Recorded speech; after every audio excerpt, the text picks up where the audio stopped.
dahil malabot na ang ating gulay, isunod naman natin ang malunggay.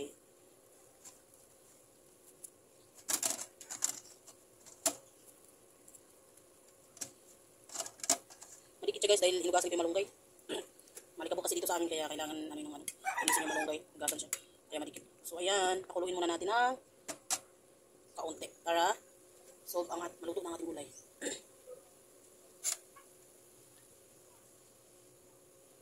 So ayan guys. Isang kuluan lang ating malunggay para hindi ma-overcook. So ganun lang guys. Ganun lang ang pagluto ng lauoy na gulay. So ayan. Thank you for watching.